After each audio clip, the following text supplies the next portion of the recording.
നമസ്കാരം പ്രിയപ്പെട്ടവരെ, പതിവ് പോലെ ഇലക്ഷൻ എക്സ്പ്രസിൻ്റെ മറ്റൊരു എപ്പിസോഡിലേക്ക് ഏവർക്കും സ്നേഹസ്വാഗതം.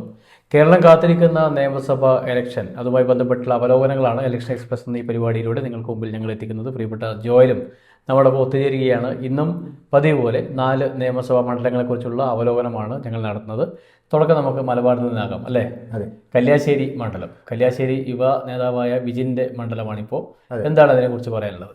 കല്യാശ്ശേരി ഇടതുകോട്ട തന്നെയാണ്, നമുക്ക് എല്ലാവർക്കും അറിയാവുന്നതാണ്. നമുക്ക് വേണമെങ്കിൽ പറയാം EK നായനാരുടെ മണ്ഡലം എന്ന് നമുക്ക് വേണമെങ്കിൽ പറയാൻ സാധിക്കുന്ന മണ്ഡലമാണ് ഈ കല്യാശ്ശേരി എന്ന് പറയുന്ന നിയോജക മണ്ഡലം.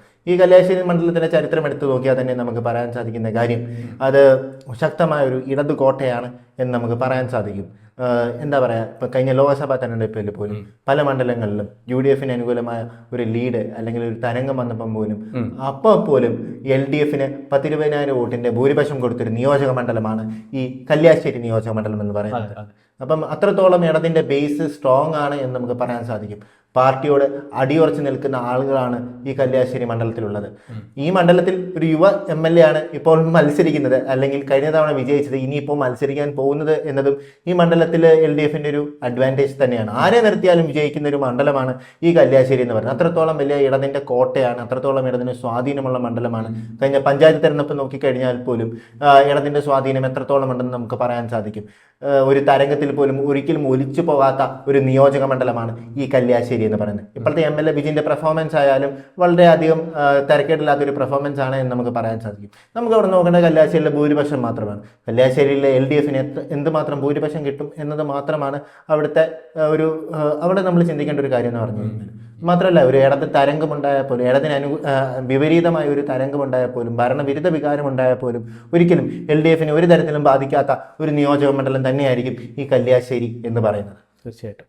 നേരത്തെ TV രാജേഷ് ആയിരുന്നു, ഇപ്പോൾ വിജിനാണ്. എന്തായാലും കല്യാശ്ശേരി LDF സുരക്ഷിത മണ്ഡലമായിട്ടാണ് ജോയൽ വിലയിരുത്തുന്നത്. രണ്ടാമത്തെ ഒരു മണ്ഡലം, അത് UDF സുരക്ഷിത മണ്ഡലമായും വിലയിരുത്തുന്ന ഒരു സ്ഥലമാണ് മലപ്പുറം ജില്ലയിലെ മങ്കട. മങ്കടയെക്കുറിച്ച് ഒന്ന് സൂചിപ്പിക്കും. മങ്കട മണ്ഡല പുനർഗമനത്തിന് ശേഷം ആർക്കും ജയിക്കാവുന്നൊരു മണ്ഡലമായിട്ടാണ് മാറിയിരിക്കുന്നത്. അങ്ങനെ മാറിയിട്ടുണ്ട് എന്ന് നമുക്ക് ചെറിയ തോതിലെങ്കിലും പറയാൻ സാധിക്കും. മണ്ഡല പുനർഗമനത്തിന് മുമ്പ് തന്നെ 2006 മങ്കടയിൽ LDF സ്ഥാനാർത്ഥി വിജയിച്ചിട്ടുണ്ട്. അപ്പം അത് വെച്ച് ഒരു വലിയ ഒരു LDF തരംഗമായിരുന്നു, VS തരംഗമായിരുന്നു. അതുപോലെ തന്നെ മുസ്ലിം പോപ്പുലേഷൻ മൊത്തം LDF അനുകൂലമായി വോട്ട് ചെയ്യാൻ തീരുമാനിച്ചത് കൊണ്ട് കൂടിയായിരുന്നു. ഈ AK ആന്റണി ഈ ന്യൂനപക്ഷങ്ങൾക്കെതിരെ പറഞ്ഞൊരു കമൻറ്റ് അന്ന് വളരെ വിവാദമായിരുന്നു. ഇതിന് ശേഷം ഒരു കമൻറ്റിന് ശേഷം നമ്മൾ എടുത്തു നോക്കിക്കഴിഞ്ഞാൽ ഒരു 10 വർഷത്തോളം അല്ലെങ്കിൽ പിന്നീടുള്ള തെരഞ്ഞെടുപ്പിൽ മൊത്തം ഒരു ചെറിയ തോതിലെങ്കിലും മുസ്ലിം വോട്ടുകളെ UDF ഭാഗത്തു നിന്ന് അകത്തി അത് LDF കൊണ്ടുപോകാനായിട്ട് ഈ ഒരു എന്താ പറയുക ഒരു ഫീൽ സാധിച്ചിരുന്നു. പക്ഷെ അത് മാറിയത് ഈ കഴിഞ്ഞ 5 വർഷത്തിനിടയ്ക്കാണ്. പണ്ട് മുസ്ലിം വോട്ടുകൾ UDF അനുകൂലമായി വന്നു, അത് ചെറിയൊരു വിഭാഗമെങ്കിലും LDF പോയെങ്കിൽ ഇത്തവണ അത് ശക്തമായി UDF അനുകൂലമായി ഈ വരുന്ന തെരഞ്ഞെടുപ്പിൽ നമുക്കത് കാണാനും സാധിക്കും. അത് വളരെ ശക്തമായി UDF അനുകൂലമായി വരും. അപ്പം കഴിഞ്ഞ ഒരു കാലഘട്ടങ്ങളിൽ മങ്കട എന്ന് പറയുന്ന മണ്ഡലം 2006 LDF കയ്യിൽ നിന്ന് LDF വിജയിച്ചു. 2011 UDF തിരിച്ചു പിടിച്ചു, 2016 തിരിച്ചു പിടിച്ചു, 2021 മഞ്ഞളാംകുരി അലി അവിടെ സ്ഥാനാർത്ഥിയായിട്ട് വന്നു. അദ്ദേഹം പെരിന്തൽമണ്ണയിൽ നിന്നാണ് വന്നത്. പെരിന്തൽമണ്ണയിൽ അതിന് മുമ്പത്തെ തെരഞ്ഞെടുപ്പിൽ വെറും 500 വോട്ടുകൾക്കായിരുന്നു അദ്ദേഹം വിജയിച്ചത്. ഇപ്പം കുറച്ചും കൂടെ ഒരു സേഫ് സീറ്റ് എന്നുള്ള രീതിയിൽ മങ്കട നമ്മൾ നോക്കേണ്ട കാര്യം 2006 മങ്കടയിൽ മഞ്ഞളാംകുരി അലി തന്നെയായിരുന്നു LDF വേണ്ടി വിജയിച്ചത്. അദ്ദേഹത്തിന് കിട്ടുന്ന പേഴ്സണൽ വോട്ടുകളുടെയും കൂടെ ബലത്തിലാണ് അദ്ദേഹം അവിടെ വിജയിച്ചത് എന്ന് നമുക്ക് പറയാൻ സാധിക്കും. പക്ഷേ ഈ തവണ അതല്ലായിരിക്കും സംഭവിക്കുന്നത്. ഈ ഡീലിമിറ്റേഷന് ശേഷം കുറച്ചും അതിൻ്റെ ഇടതു സ്വഭാവം അത്ര കൂടിയെന്നൊന്നും പറയാൻ പറ്റില്ല.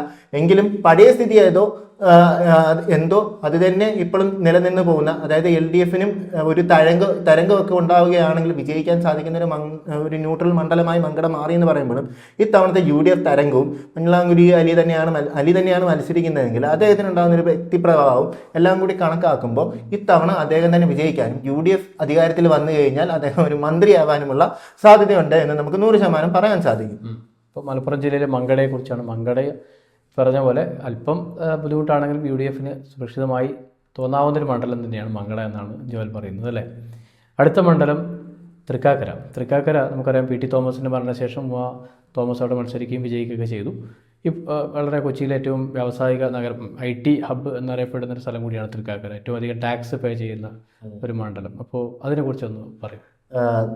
ഞാൻ എന്നോട് ആരെങ്കിലും ചോദിച്ചു കഴിഞ്ഞാൽ ഞാൻ എപ്പോഴും പറയും, ഈ കോൺഗ്രസിന് കുത്തകയെന്ന് പറയാം, അല്ലെങ്കിൽ കോൺഗ്രസ് ഏത് ഇരുട്ടിലും ജയിക്കുന്ന, എന്തൊരു തരം കൊണ്ടാലും ജയിക്കുന്ന 2 മണ്ഡലങ്ങൾ ഏതാണെന്ന് ചോദിച്ചു കഴിഞ്ഞാൽ ഞാൻ ആദ്യം പറയും ഇരിക്കൂർ എന്ന് പറയും, കണ്ണൂർ ജില്ലയിൽ ഇരിക്കൂർ. രണ്ടാമത് എന്നോട് ചോദിച്ചു കഴിഞ്ഞാൽ മണ്ഡല പുനഃക്രമീകരണത്തിന് ശേഷം രണ്ടാമത് ജയിക്കുന്ന മണ്ഡലം തൃക്കാക്കരയാണ്. ഞാൻ കണ്ണു അടച്ച് ഞാൻ പറയും. കാരണം ഈ മണ്ഡലം രൂപീകരണമായത് ശരിക്കും പറഞ്ഞു കഴിഞ്ഞാൽ അതൊരു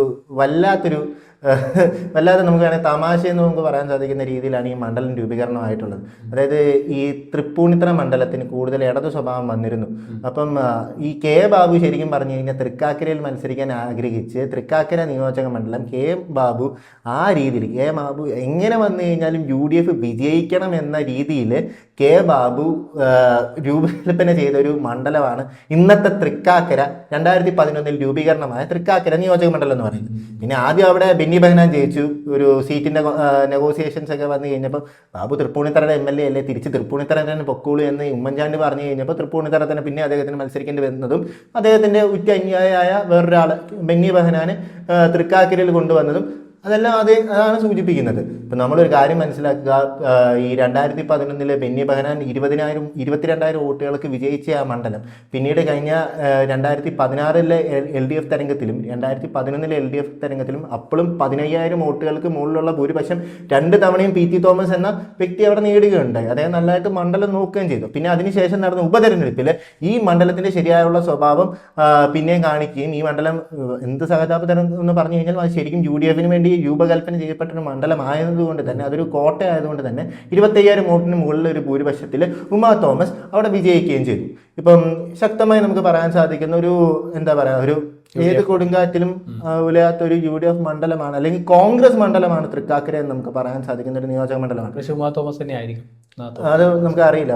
ഉമാ തോമസ് സിറ്റിംഗ് MLA-മാർക്കെല്ലാം സീറ്റ് കൊടുക്കുന്ന സാഹചര്യം കഴിഞ്ഞ പ്രാവശ്യത്തെ പോലെ ഇനി ഏത് ഡോക്ടറാണ് ബലിയാറാവുന്നത് ഈ ഒരു ഇലക്ഷന്റെ കാര്യത്തിലാണ് പറയുന്നത്. ഈ ഒരു ഇലക്ഷനിൽ UDF-ന് അനുകൂലമായിട്ടൊരു ട്രെൻഡ് ഉണ്ട് എന്ന് നമുക്ക് വേണമെങ്കിൽ പറയാൻ സാധിക്കുന്ന ഒരു ഇലക്ഷൻ ആയിരിക്കാം വരാൻ പോകുന്നത്. നമുക്ക് പറയാൻ സാധിക്കും ഇലക്ഷന്റെ അവസാന ദിവസങ്ങളിൽ എങ്ങനെ വേണമെങ്കിലും ട്രെൻഡ് മാറും. ചേട്ടൻ കഴിഞ്ഞ തവണ ഓർക്കുന്നുണ്ടെന്ന് അറിയത്തില്ല, കഴിഞ്ഞ തവണ നമ്മൾ പറഞ്ഞു വടകര ലോക്സഭാ മണ്ഡലം. അപ്പം ആ ഒരു സമയത്ത് നമ്മൾ പറഞ്ഞു KK ശൈലജയ്ക്ക് ഒരു എഡ്ജ് ഉണ്ടെന്ന്. പക്ഷേ ഈ നമ്മൾ അവസാനം എന്നിട്ട് തിരുവനന്തപുരം നമ്മൾ ലാസ്റ്റ് എപ്പിസോഡ് ചെയ്യുന്ന സമയത്ത് എനിക്ക് തന്നെ പറയേണ്ടി വന്നു, ട്രെൻഡ് അപ്പോഴത്തേക്ക് മാറി. നമ്മളൊരു 10 എപ്പിസോഡ് കഴിഞ്ഞപ്പോഴത്തേക്ക് ട്രെൻഡ് മാറി. നമുക്ക് 100% കണ്ണും പൂട്ടി പറയാൻ സാധിക്കുമായിരുന്നു ആ സമയത്ത് ഷാഫി പറമ്പിലായിരിക്കും വിജയിക്കാൻ പോകുന്നത്. നമ്മൾ ലാസ്റ്റ് എപ്പിസോഡിൽ ഒരു പക്ഷേ ഇങ്ങനെ ചില മണ്ഡലങ്ങളിൽ ഇങ്ങനെ മാറി മാറി. അപ്പം ഇത് പക്ഷേ പ്രസന്റ് ഒരു ട്രെൻഡ് UDF-ന് അനുകൂലമായിട്ടുണ്ട്. ട്രെൻഡ് ഇല്ലെങ്കിൽ പോലും UDF-ന് സുഖമായി കണ്ണും പൂട്ടി ജയിക്കാൻ സാധിക്കുന്ന ഒരു മണ്ഡലമാണ് ഇന്ന് 2011 ഡിലിമിറ്റേഷന് ശേഷം രൂപീകരണമായിട്ടുള്ള ഈ തൃക്കാക്കര നിയോജക മണ്ഡലം എന്ന് പറയുന്നത്. ഇപ്പം ഏത് LDF-ന്റെ കാൻഡിഡേറ്റ് ആരായാലും ഇപ്പം അരുൺകുമാറിന്റെ പേരാണ് അവിടെ ഇതായിട്ട് കേൾക്കുന്നത്, അല്ലെങ്കിൽ വല്ല സ്വതന്ത്ര പരീക്ഷണമായിരിക്കാം. അപ്പം അതുപോലെ തന്നെ സഭകൾക്കും വളരെയധികം പ്രാമുഖ്യമുള്ളൊരു നിയോജക മണ്ഡലമാണ് ഈ തൃക്കാക്കര നിയോജക മണ്ഡലം. കൂടുതലും കോർപ്പറേഷൻസ് ആണ്. അതായത് കൊച്ചി കോർപ്പറേഷന്റെ പല ഭാഗങ്ങളും പിന്നെ തൃക്കാക്കര മുനിസിപ്പാലിറ്റിയും കൂടെ നമുക്ക് പറയാൻ സാധിക്കും. തൃക്കാക്കര മുനിസിപ്പാലിറ്റി എന്ന് പറഞ്ഞ മുനിസിപ്പാലിറ്റിയാണ് കേരളത്തിലെ ഏറ്റവും കൂടുതൽ വരുമാനമുള്ള മുനിസിപ്പാലിറ്റി. അപ്പം അങ്ങനെ ഒരു മുനിസിപ്പാലിറ്റിയും എല്ലാം അടങ്ങുന്ന ഒരു നിയോജക മണ്ഡലമാണ്. ഇതെല്ലാം UDF-ന് അനുകൂലമായി തന്നെ നിൽക്കുന്ന ഒരു സാഹചര്യമാണുള്ളത്. അങ്ങനെ സാഹചര്യത്തിൽ UDF വിജയിക്കാൻ കല്യാശ്ശേരി പോലെ